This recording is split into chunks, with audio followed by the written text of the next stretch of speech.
खुशी है। कैप्टन साहब एक सवाल मेरा जी, अंतिम सवाल है। मैं तो सीधा छोरा हूँ, देसी बात मैं तेरी पागड़ी तो देसी ना है या तो जी मैं पगड़ी तो देसी है बंद था। मेरा सवाल यो है जी, जिस तरीके से हुड्डा सरकार 10 साल रही है, 10 साल में जो साइकिल चलानिया था वो ओडी पर चालन लग गया था। अरीबनों को है जो ओडी पर चला था ना, वो साइकिल चलानिया जो ओडी पर चला था, इब या 6 साल बीजेपी की सरकार आई है, वो साइकिल तय भी खो गया। वह जो साइकिल चलानिए थे, जो ओडी पर चलानिए थे, वह नौकरियां में दलाली करा करते, इब उनने दाने नहीं थे रहे। धन्यवाद। आज की प्रेस कॉन्फ्रेंस के जो हमारे मुख्य अतिथि हैं कैप्टन अभिमन्यु जी आपके बीच हैं, वो अपनी बात रखेंगे। उसके बाद आप जिस किसी का भी सवाल होगा वो कृपया हाथ थोड़ा सा ऊपर कर देंगे, हम उनको माइक दे देंगे। जैसे आप अब तक सहयोग करते रहे हैं, आज भी आपसे पूरी उम्मीद के सहयोग करेंगे। प्रेस कॉन्फ्रेंस शुरू कर रहे हैं हम। कैप्टन साहब तो परिचय आप कराएंगे? मैं कराऊंगा, मैं कराता हूँ। ठीक है। सभी पत्रकार साथी और छायाकार साथियों को सादर अभिनंदन है। आप सबको नमन है, आपका स्वागत है। और आज अपना भारतीय परंपरा का बहुत ही महत्वपूर्ण दुर्गा अष्टमी का त्यौहार है। उस पर्व की आप सबको मैं हृदय से शुभकामनाएं देता हूं और मां से प्रार्थना करता हूं कि आप सबके परिवारों में खूब मंगल हो, खूब खुशियां हो और हर प्रकार का सुख और ऐश्वर्य आप सबके परिवारों में मां की कृपा से आए। आज की इस पत्रकार वार्ता में मेरे साथ में कैप्टन भूपेंद्र सिंह जी वीर चक्र जिला अध्यक्ष हिसार, डॉक्टर बलवान सिंह जी जो हमारे वरिष्ठ नेता हैं और डीएनटी समाज का नेतृत्व हरियाणा प्रदेश में करते हैं।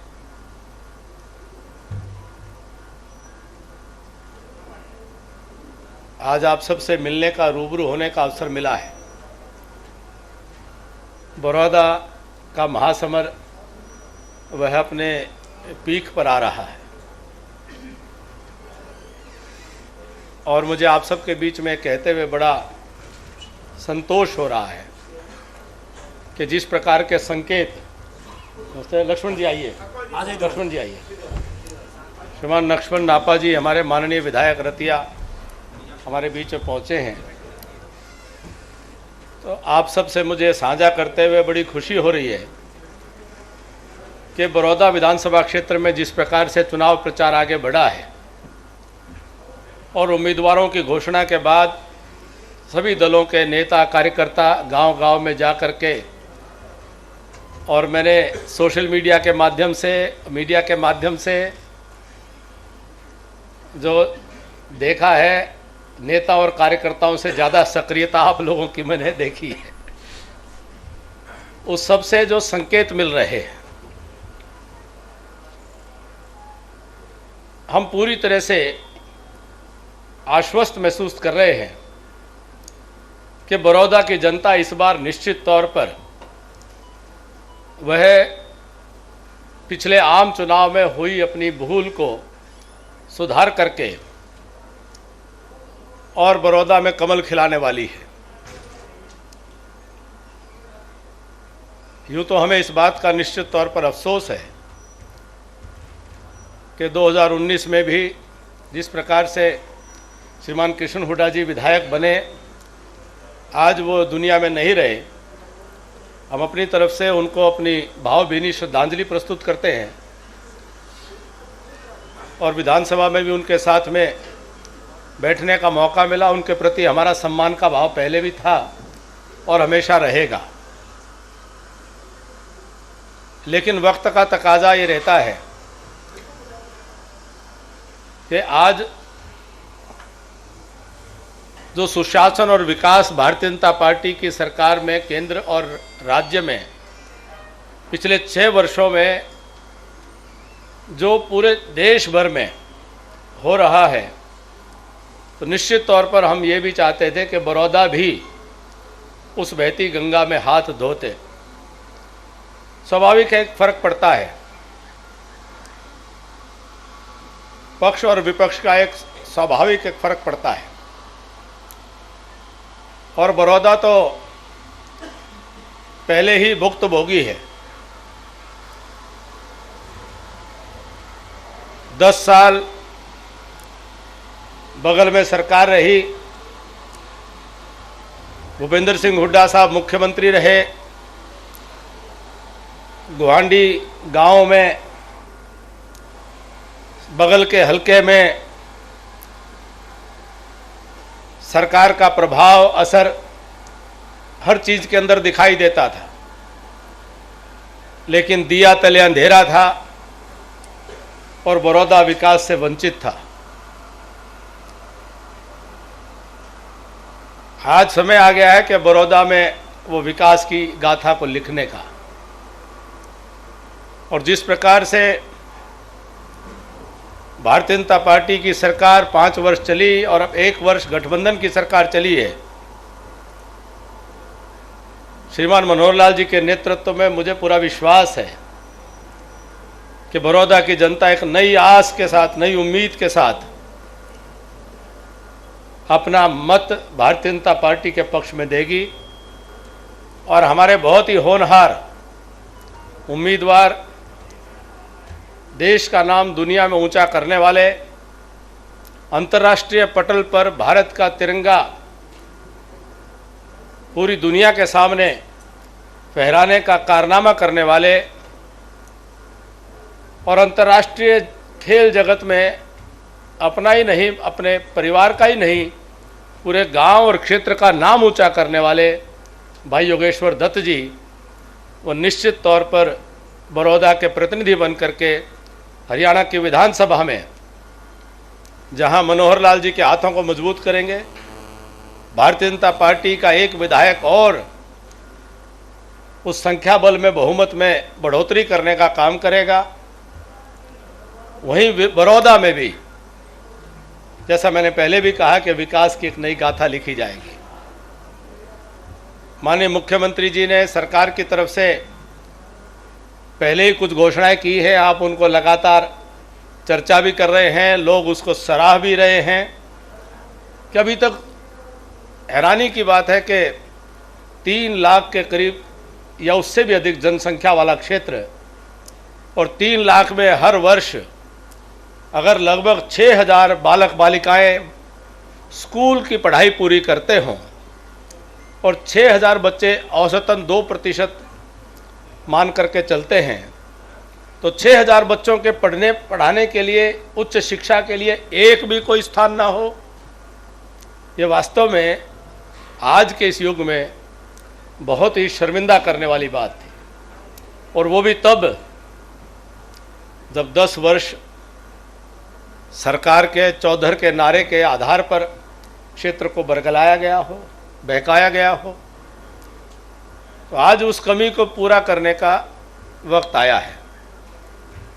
जो हमारा बहुत ही पुराना इस क्षेत्र का एक बड़ा ही सर्वमान्य संस्थान जनता बुटाना जो संस्थान रहा है, उसको भी माननीय मुख्यमंत्री जी ने विश्वविद्यालय के स्वरूप प्रदान करने का संकल्प किया है। वैसे में मैं मानता हूं कि शिक्षा सबसे बड़ा विकास का आधार होता है।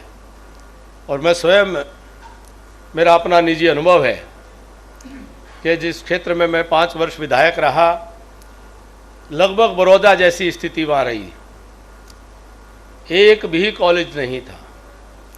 हमें सौभाग्य मिला 4 कॉलेज वहाँ बन पाए और उसका परिणाम हुआ कि अनेक स्कूल अपग्रेड हुए। शिक्षा से कितना बड़ा परिवर्तन आता है कि बड़ौदा की तरह से कोई शहर नहीं वहाँ पर भी। लेकिन इस बार के 10वीं 12वीं के बोर्ड की परीक्षाओं में 20 में से टॉप 20 में से 14 बच्चे वह नारनौंद विधानसभा क्षेत्र के निकल करके आए। बच्चों में ऊर्जा आ गई, हौसला आ गया। तो उस नाते से, शिक्षा के नाते से जो ये घोषणा हुई है, मुझे सबसे ज़्यादा ऐसा लगता है कि क्षेत्र की जनता इस बहुत बड़े सच को, इस बहुत बड़े तथ्य को स्वीकार करेगी कि इसको सार्थक करना है, इसको मूर्त रूप देना है, तो निश्चित तौर पर भाई योगेश्वर वह विधानसभा में जनता के प्रतिनिधि बन करके जाएंगे, तो निश्चित तौर पर ये सार्थक होंगे और मूर्त रूप ले पाएंगे। मैं अंत में ये कहता हुआ कि स्वयं 2 दिन पहले माननीय मुख्यमंत्री श्रीमान मनोहर लाल जी खट्टर ने पूरा दिन लगा करके, और जैसे युद्ध के मैदान में जो एक सेनापति के तौर पर उनकी अगुवाई में पूरी फौज की उन्होंने चुनाव की तैयारियों की समीक्षा करते हुए लगभग 700 अलग अलग वर्गों का प्रतिनिधित्व करने वाले सब बड़े मौजूद सामाजिक लोगों के साथ में उन्होंने सीधे तौर पर मुलाकात की, मंत्रणा की, और शाम तक वो पूरे उत्साह से लबरेज थे कि सभी 54 के 54 गांव, मुझे ख्याल है 54 गांव अपने 54 के 54 गांव के लोगों से खट्टर साहब ने मुलाकात की और एक तरह से पूरे चुनाव की कमान अपने हाथ में ली है। पूरी भारतीय जनता पार्टी आज अपने आप को ऊर्जावान महसूस कर रही है और निश्चित तौर पर अगले 5-7 दिनों में जो चुनाव प्रचार का समय बचा है, प्रचार का समय लगभग 8 दिन और बचे हैं, उसमें हर रोज भारतीय जनता पार्टी के मतों में वृद्धि होगी और एक बहुत बड़े अंतर से, क्योंकि बड़ौदा जानता है कि खजाने की चाबी मनोहर लाल जी खट्टर साहब के हाथ में है और वो चूक नहीं करेंगे। किसी भी प्रकार के जो छलावे की राजनीति चल रही है उसमें नहीं पड़ेंगे और खट्टर साहब के हाथ मजबूत करने के लिए बड़ौदा निश्चित तौर पर इस बार भारतीय जनता पार्टी कमल का फूल यहाँ पर खिलाने का काम करेगा। मैं इस विश्वास के साथ अपना वक्तव्य समाप्त करता हूँ। आप जैसे विद्वानों के कुछ प्रश्न लेने का प्रयास करूँगा। मेरा निवेदन है कि चंद विद्वान जो, क्योंकि बहुत लंबे सवाल ना हो, सीधी सीधी बात करने का मेरा भी स्वभाव है, आप भी सीधे सीधे पूछ लेना, तो सीधी सीधी। तो कैप्टन साहब, महिलाओं का देखो, ये आज तो माँ दुर्गा का अष्टमी का दिन है। कैप्टन साहब, मैं प्रमोद शर्मा से पूछना चाहता हूँ। बहन जी का बहन जी को पहले दे देते हैं तो शुभ शुरुआत हो जाएगी, शुभ शुरुआत हो जाएगी। थोड़ा राजरानी जी और ये तो नेक नाते समाज में यूं ही घूम फिर के कौन पता नहीं किसका मिलेगा। सर मेरा एक प्रश्न है। आपने कहा कि नहीं, 2 दिन पहले मुख्यमंत्री का एक बयान आया था कि इस भालू को कोई नहीं जानता, जो कांग्रेस का कैंडिडेट है, और आपने कहा कि पूरी फौज उतार दी हमने बीजेपी की इस इलेक्शन को जीतने के लिए। जब भालू को कोई नहीं जानता तो इतनी फौज लगाने की क्या ज़रूरत है? 2 दिन पहले भी मेरा एक प्रश्न था और इसी के साथ आपने भी एक बात कही कि खजाने की चाबी मनोहर लाल के पास है। ये खजाना जनता का है या मनोहर लाल का? आपके सवाल के 2 हिस्से हैं।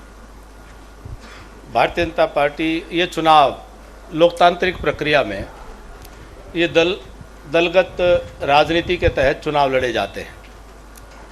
तो सवाल भाई हमारे योगेश्वर दत्त जी का ही नहीं, या हमारे भाई जो नरवाल साहब है, आपने जिनको उनका प्रिय नाम है उस नाते से चर्चा करी है, मैं सम्मान के साथ ही अपने विपक्षी साथियों के बारे में बात करता हूँ। तो वो विषय उनका नहीं है। विषय है कि क्षेत्र का विकास कैसे होगा, विषय है कि बड़ौदा की जनता का भला कैसे होगा, विषय किसी नाक के, किसी के अहंकार का कोई ऊंचा नीचा होने का विषय नहीं है। क्योंकि जितने ये नाक के और चौधर के सवाल की राजनीति करने वाले लोग हैं, ये केवल मत पेटी में जब तक चला जाए तब तक के इनके खेल हैं। सवाल केवल इतना ही है कि मेरे बड़ौदा विधानसभा क्षेत्र की जनता का भला आज वक्त का तकाजा है कि जो आपके दूसरे पक्ष का जवाब देता हूं कि जो हरियाणा की 3.25 करोड़ लोगों की जनता के खून पसीने की गाड़ी कमाई है, जिसमें से 3 लाख जनसंख्या बड़ौदा विधानसभा क्षेत्र की भी है, उसकी जिम्मेदारी हरियाणा की जनता ने श्रीमान मनोहर लाल खट्टर जी को दे रखी है। उस नाते से वो उनके पास चौकीदारी है, इसलिए वो चाबी उनके पास है। वो उसका जो बड़ौदा का जो हिस्सा है वह उचित जो हिस्सा है, तो ये तो स्वाभाविक है कि मुझे मेरा मन में आपके प्रति सम्मान है, तो मैंने सबसे पहले आपको कहा कि आप बोलिए। जब अपना कोई परिचित होता है तो थोड़ा मोह हो ही जाता है, तो उतना तो है कि जब अपना और इतना फर्क जो है स्वाभाविक थोड़ा आ जाता है। मनुष्य क्या, ये तो पशु के स्वभाव में भी है। इसलिए हम भी चाहते हैं कि बड़ौदा की जो पीछे 10 साल कांग्रेस सरकार ने अनदेखी करी और जो विकास में कमियां रह गई, हम भी चाहते हैं कि बड़ौदा जो ये नेशनल हाईवे पे इसका मुहाने पर जिसका ये हल्का लगता है, ये भी एक अंतर्राष्ट्रीय स्तर का इलाका के तौर पर इसकी प्रतिष्ठा बढ़े। इसीलिए खट्टर साहब ने स्वयं इसको अपनी जिम्मेदारी लेकर के और इतना बड़ी ये सब घोषणाएं की हैं, और आज उनके हाथ मजबूत हों, बड़ौदा निश्चित तौर पर अपनी जिम्मेदारी निभाएगा। कैप्टन साहब, मैं प्रमोद शर्मा आपसे ये जानना चाहता हूँ कि पिछली बार आप वित्त मंत्री थे, आपके पास भी खजाने की चाबी थी, आप एक समान विकास की बात करते हैं। आपने नारनौंद में 4 कॉलेज खोले, बड़ौदा में एक भी कॉलेज नहीं खोला, और अगर इतने ही विकास हुए थे, आप समेत 8 मंत्री क्यों चुनाव हार गए? देखिए, जहाँ तक विकास की बात है तो विकास पूरे हरियाणा में पहली बार 5 वर्षों में हमने 90 के 90 हलकों में समान रूप से राशि को जारी करने के सिद्धांत पर काम किया। ये ठीक है कि किसी हलके के अंदर कोई परियोजना, वो तेज़ी से उसकी प्रक्रिया होती है, वह वहाँ के जनप्रतिनिधि पर भी निर्भर करता है। वहाँ के जो जनप्रतिनिधि हैं उनके प्रयास वो किस प्रकार से मिल कर के और अपने जो एक सरकारी प्रक्रिया है उसको आगे बढ़ाते हैं। तो निश्चित तौर पर हाँ, जैसे मैंने स्वीकार किया कि 50 साल के कमियां कोई 5 साल में पूरी करना, 50 साल की अपसंस्कृति को 5 साल में सुधार देना, ये कोई आसान काम नहीं। और 10 साल की अनदेखी, आज मैंने जैसे स्वीकार किया कि बड़ौदा में कमियां रही, उसको निश्चित तौर पर अब दूर करने का संकल्प है। कभी कभी नंबर जो है एक भाई का पहले आ जाता है, एक का बाद में आ जाता है। जहाँ तक आपने मंत्रियों के चुनाव हार जीत का आपने सवाल पूछा, ये जनता के हाथ में है, जनता का आदेश सर माथे है, उसके अपने अपने कारण हो सकते हैं और क्षेत्रीय स्थानीय कारण हो सकते हैं। उसमें कुछ जीत करके भी आए हैं और कुछ नहीं जीत पाए हैं। लेकिन मैं अपनी तरफ से अपने सीट के बारे में आपको एक बात ज़रूर बताना चाहूँगा। आप सुधी पत्रकार हैं, आपके बगल में मेरे बहुत ही सम्मानीय धर्मपाल जी भी बैठे हैं। आपकी वोटें बढ़ी हैं, मुझे पता है। आपकी हरियाणा प्रदेश की 90 सीटों में प्रमोद जी, आपकी सीट पर हरियाणा प्रदेश की 90 सीटों में लोकसभा के चुनाव के बाद केवल 3 सीटों पर वोट बढ़ा हुआ, जहाँ तक मुझे जानकारी मिली है। 2 मेवात की और 1 नारनौंद में भारतीय जनता पार्टी के मत 9000 के करीब बढ़े। और एवरेज पूरे स्टेट में एवरेज जो है हमारे वोट भारतीय जनता पार्टी के, हम लगभग 30,000 के करीब प्रति सीट कम हुए। 30,000 कम होने की बजाय 9,000 नारनौंद की जनता ने आशीर्वाद को बढ़ाया। और 2014 की तुलना में उन्हीं विकास कार्यों की अपना आशीर्वाद देते हुए क्षेत्र की जनता ने 2014 से और 2019 में 10,000 वोट को और बढ़ाने का काम किया। इतना इसका मतलब ये है कि जनता विकास के कामों को निश्चित तौर पर वह अपना आशीर्वाद देती है। तो इसमें कोई मुझे मतभिन्नता का कोई विषय नहीं है। ये चुनाव परिणाम है, ये first past the post system of democracy है। हमारी जो इलेक्शन प्रोसेस है उसमें अब आज उन विषयों पर मुझे जाना उचित नहीं रहेगा, क्योंकि जो मेरे बहुत ही सम्मानीय हैं वो कल हमारी पार्टी के पक्ष में यहाँ वोट मांग करके भी गए हैं। मैं उनका भी आभार व्यक्त करता हूँ। कैप्टन साहब, आपने जो एक सवाल, आपके तो 2 हो गए, धर्मपाल जी को दे दो। धर्मपाल वर्मा जी। अपना सवाल और किसी को सुना दो, उनसे पूछ ले लें। कैप्टन साहब, पॉलिटिकल आदमी महत्वाकांक्षी होता है जी। आपने 2009 में पार्लियामेंट के चुनाव में सोनीपत से कोशिश की, तो क्या बड़ौदा में भी आपने कोशिश की थी चुनाव लड़ने की? दूसरा सवाल है सर कि अब यहाँ चुनाव में लोग एक दूसरे पर आरोप लगा रहे हैं कि वो उससे मिला हुआ है, वो उससे मिला हुआ है। इंडियन नेशनल लोकदल के नेता अभय सिंह जी कहते हैं कि भारतीय जनता पार्टी और कांग्रेस भी मिले हुए हैं क्योंकि कांग्रेस ने कमज़ोर उम्मीदवार दिया, तो इसका क्या जवाब देंगे सर? पहले तो बात मैं स्पष्ट कर दूं, किसी भी सामान्य इंसान के तरीके जैसे और एक सामान्य राजनीतिक कार्यकर्ता के जैसे जितनी महत्वाकांक्षा होनी चाहिए, निश्चित तौर पर जब तक जीवन में सांस है मनुष्य को आगे बढ़ने का प्रयास करते रहना चाहिए। और मैं भी निश्चित तौर पर एक बहुत ही महत्वाकांक्षी व्यक्ति हूँ, लेकिन मेरी महत्वाकांक्षा मेरे किसी पद के लिए, किसी सत्ता के लिए बिल्कुल भी नहीं। मेरी महत्वाकांक्षा एक ही है कि मेरा भारतवर्ष महान कैसे बने। उस नाते से मैं अपनी विचारधारा का दल, सांस्कृतिक राष्ट्रवाद का जो हमारी विचारधारा है उसका एक सेवक हूँ, उसका एक कार्यकर्ता हूँ और सदा सदा भारतवर्ष में मेरे विचारधारा की सरकार हो, ताकि जो बड़े काम काफ़ी अनुच्छेद 370 से जुड़ा संपन्न हुआ, हम अपने जीवन को सफल मानते हैं और एक भव्य मंदिर का निर्माण प्रारंभ हो चुका है। हमें लगता है कि जिन उद्देश्यों संकल्पों को लेकर के हम राजनीतिक क्षेत्र में काम करना शुरू किए थे, हरियाणा प्रदेश में परिवारवाद को परास्त करके एक विचारधारा आधारित, कार्यकर्ता आधारित संगठन की सरकार बना पाए, सरकार दोबारा बन गई। इससे बड़ा इनाम, इससे बड़ा हमारे लिए और कोई महत्वाकांक्षा, कोई लक्ष्य नहीं था। और यह सदा सदा चलता रहे, समाज की, देश की सेवा, प्रदेश की सेवा होती रहे, मेरिट के आधार पर नौकरियां लग रही हैं। ये सब जो व्यवस्था परिवर्तन का काम है ये और आगे बढ़ता रहे। निश्चित तौर पर मेरी बहुत अति घोर महत्वाकांक्षा है कि इस प्रकार से सुशासन और विकास होता रहे जी। आपका दूसरा जो प्रश्न का जो पक्ष है कि आपस में वो उस पर जैसे उनके चरित्र हैं, जैसे उनके स्वभाव हैं, मैं किसी के ऊपर वही आक्षेप करूंगा जैसा मैं आचरण करता आया हूं। उनका आचरण ही ऐसा रहा है। ये परिवारवादी तत्व ये मिलजुल करके राजनीति करते आए हैं।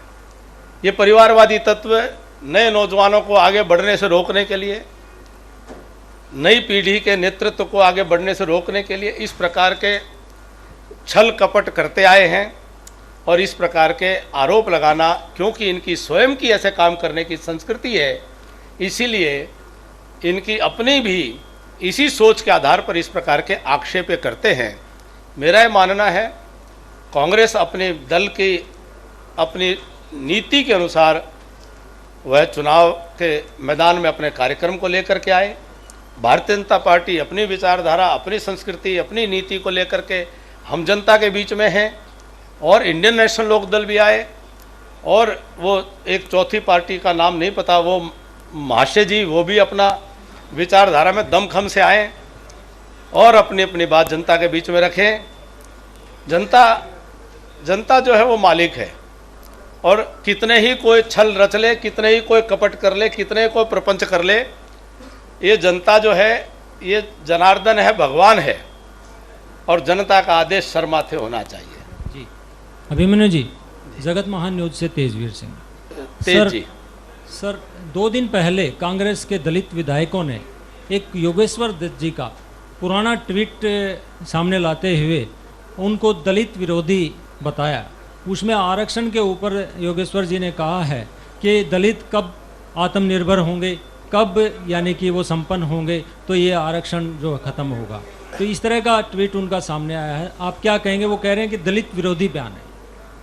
देखिए, ये चुनाव जब होता है तो पिछले जन्मों के भी आदमी कुछ न कुछ, ये आप सब जानते हैं,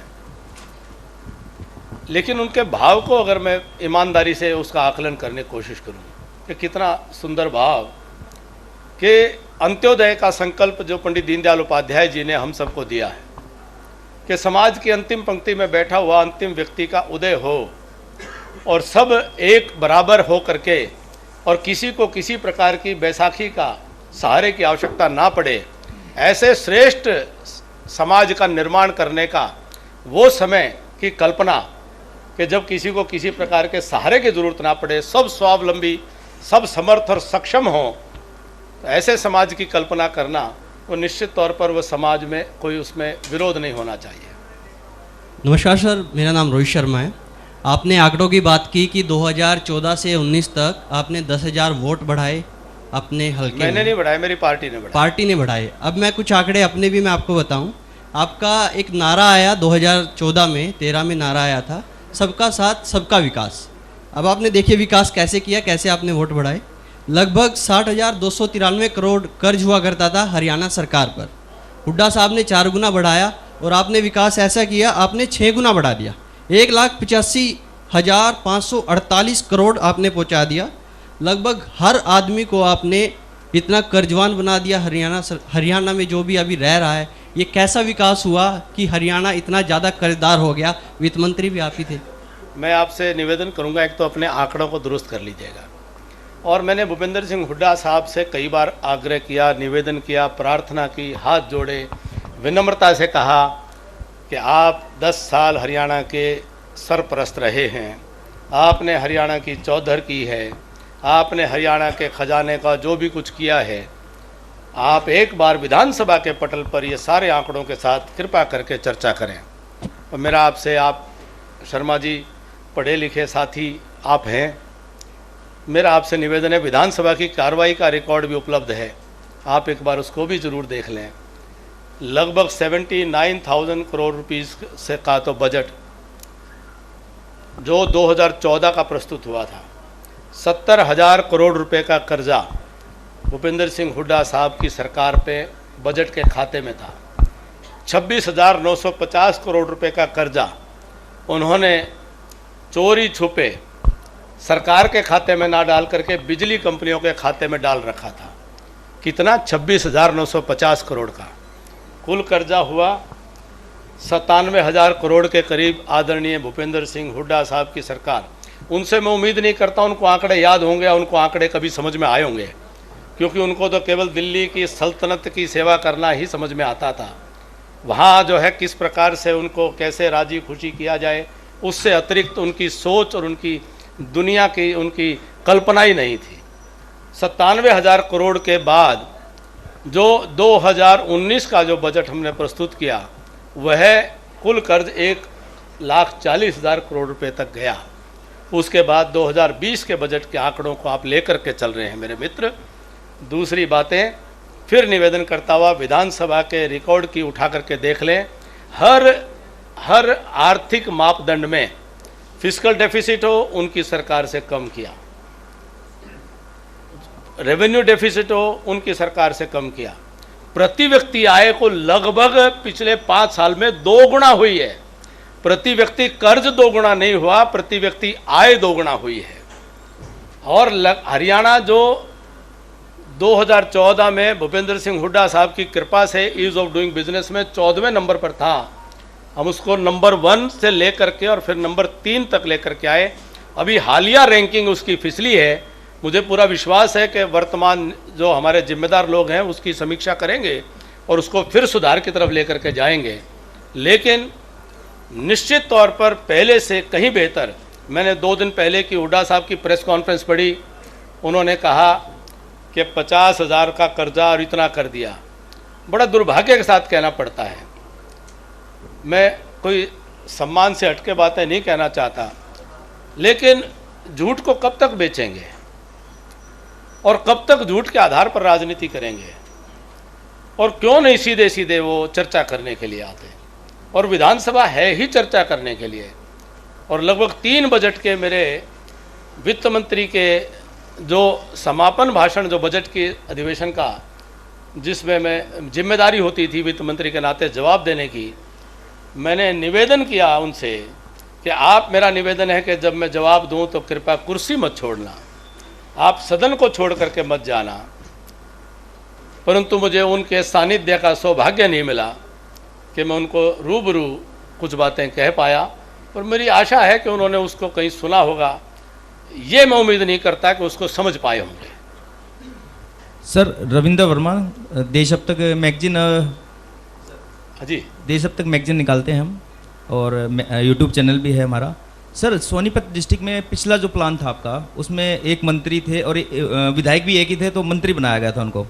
अब की बार 2 विधायक बने हैं, उनमें से एक भी मंत्री नहीं है पूरे सोनीपत के लिए, तो इस पर क्या कहोगे? ये मुख्यमंत्री जी के विवेकाधिकार का विषय है। आप अवसर मिले तो उनको सवाल कीजिएगा। मैं धर्मपाल जी का एक सवाल रह गया था, मैं कोई सवाल अधूरे छोड़ के नहीं जाना चाहता। धर्मपाल जी ने कहा 2009 में लोकसभा में आपने कोशिश की थी।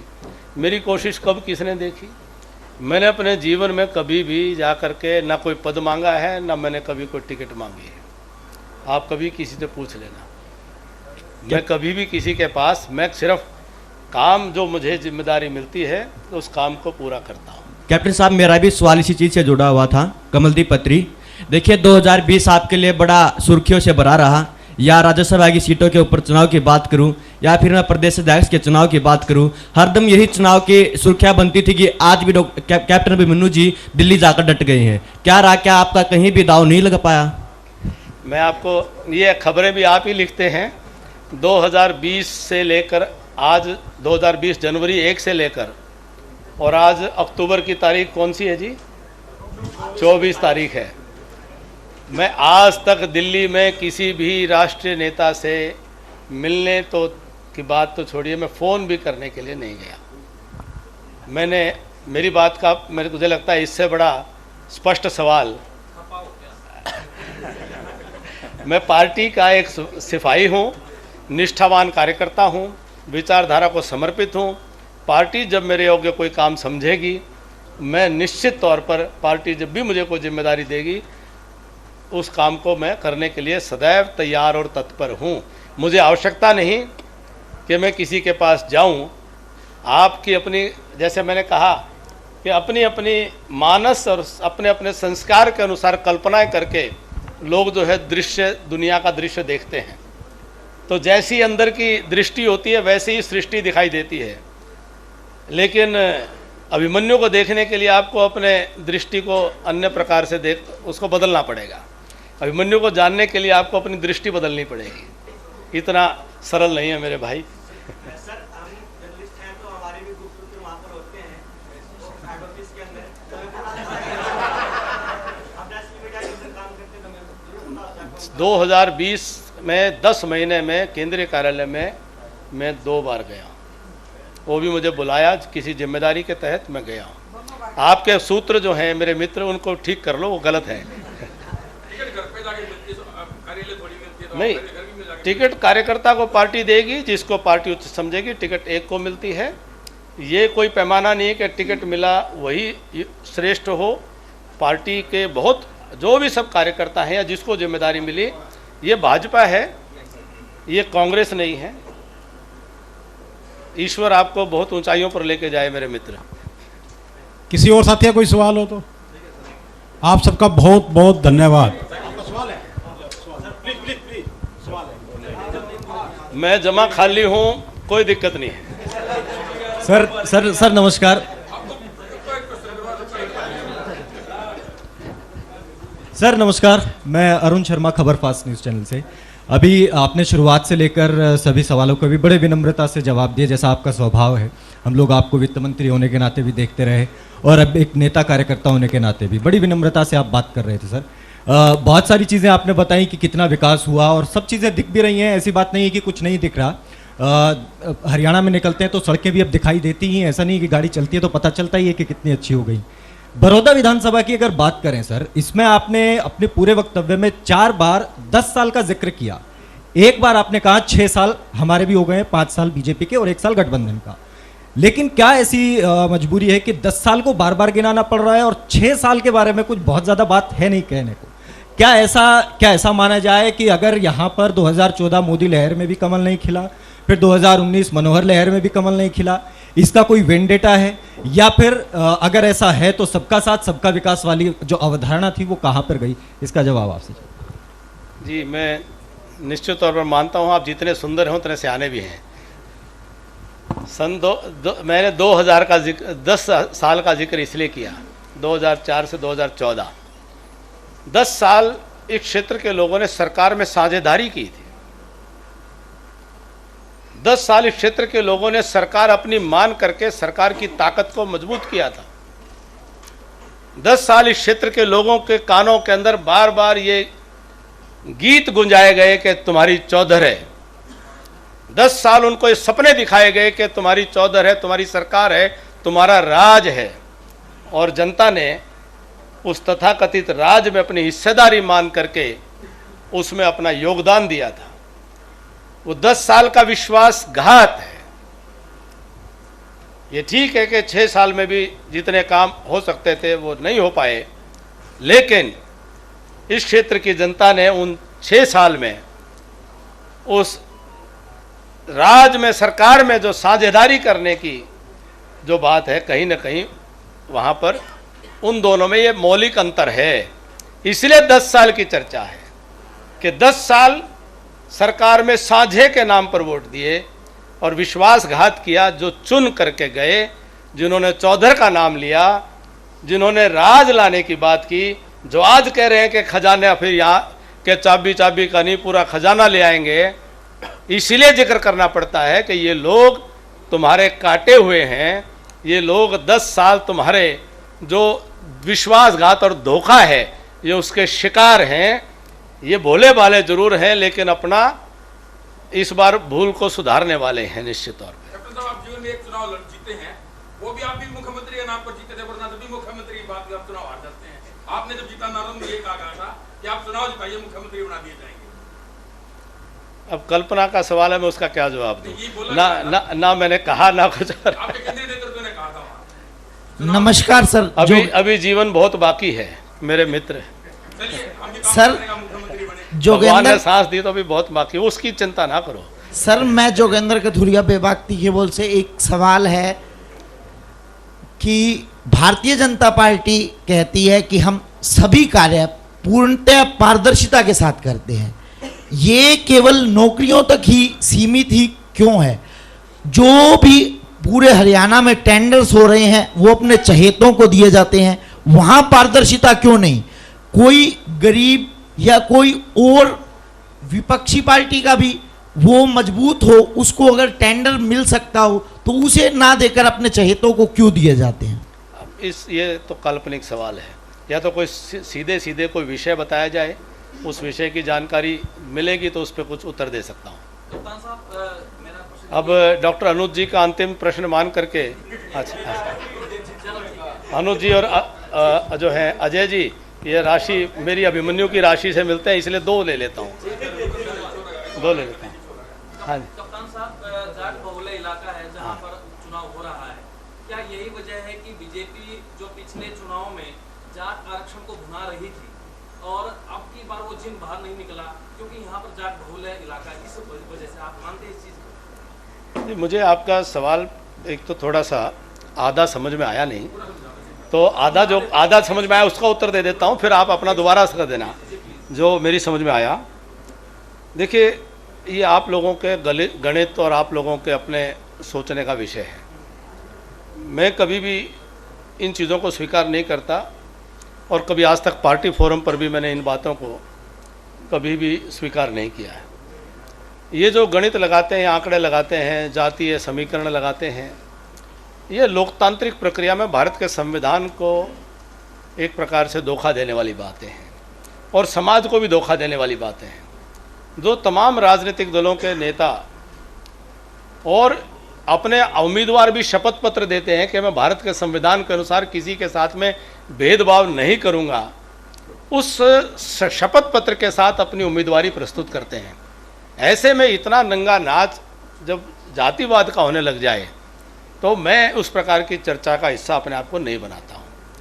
और हमने कभी भी, आपने कहा कि भाई फलाने जाट आरक्षण को बनाना, उसको किस रूप में बनाना, मतलब मैं उस विषय को नहीं समझ पाया।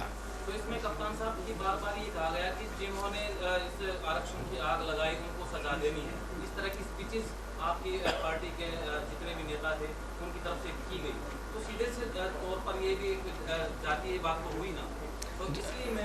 वो तो एक दुर्घटना प्रदेश के अंदर एक बहुत ही भयावह दुर्घटना हुई। स्वाभाविक है कि समाज की नज़रों से कुछ नहीं बचने वाला है, और समाज ने जिन लोगों को पहचाना कि उन्होंने इस दुर्घटना में उनकी प्रेरणा, भूमिका और सक्रियता रही, तो समाज ने उनको सज़ा भी दी है। तो निश्चित तौर पर समाज उसको देखता है, और वो बात कहना एक लोकतांत्रिक प्रक्रिया में काम करने वाले राजनीतिक कार्यकर्ता का दायित्व बनता है कि उस बात को कहना। निश्चित तौर पर उसी मुद्दे को लेकर के तो मैं आपके बीच में हूँ। आज मैंने वो बात नहीं की, जनता ने वो सजा दे दी। धन्यवाद आप सबका। अजय जी चलो।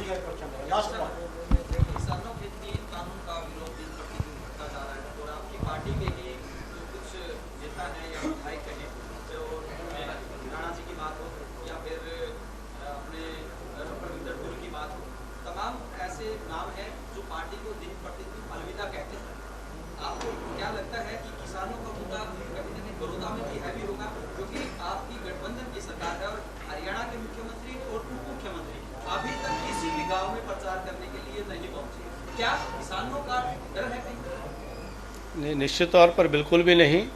माननीय मुख्यमंत्री जी के 2 दिन का दौरा, उसके कार्यक्रम तय हो रहे हैं, और माननीय मुख्यमंत्री जी ने स्वयं, जैसे मैंने आपको बतलाया कि 700 लोगों से सीधे मुलाकात करके इस चुनाव की कमान को अपने हाथ में लेकर के और बड़ौदा में कमल खिलाने का संकल्प लिया है। वो हमारे सेनापति हैं, उनके नेतृत्व में उनके हाथों को मजबूत करने के लिए बड़ौदा की जनता भी साथ देगी, हमें पूरा विश्वास है। और कतई भी किसी भी प्रकार के विपक्ष के इस दुष्प्रचार का कोई प्रभाव यहाँ नहीं पड़ने वाला है।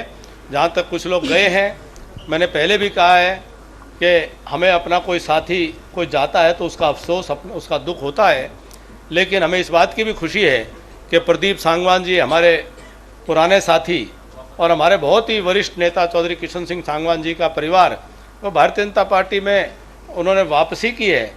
तो ये एक राजनीतिक क्षेत्र में एक ये इस प्रकार का व्यवहार की क्रिया चलती रही है। उसमें से जो गए हैं उनका मुझे अफसोस है, जो आए हैं उनको लेकर के मुझे बहुत खुशी है। कैप्टन साहब एक सवाल मेरा जी, अंतिम सवाल है। मैं तो सीधा छोड़ा हूँ, देसी बात मैं तेरी पागड़ी तो देसी ना है या तो जी मैं पगड़ी तो देसी है बंद था। मेरा सवाल यो है जी, जिस तरीके से हुड्डा सरकार 10 साल रही है, 10 साल में जो साइकिल चलानिया था वो ओडी पर चालन लग गया था। अरीबनों को है जो ओडी पर चल था ना, वो साइकिल चलानिया जो ओडी पर चला था, इब या 6 साल बीजेपी की सरकार आई है, वो साइकिल तय भी खो गया। वह जो साइकिल चलानिए थे, जो ओडी पर चालनिए थे, वह नौकरियां में दलाली करा करते, इब उनने दाने नहीं थे आ रहे। धन्यवाद।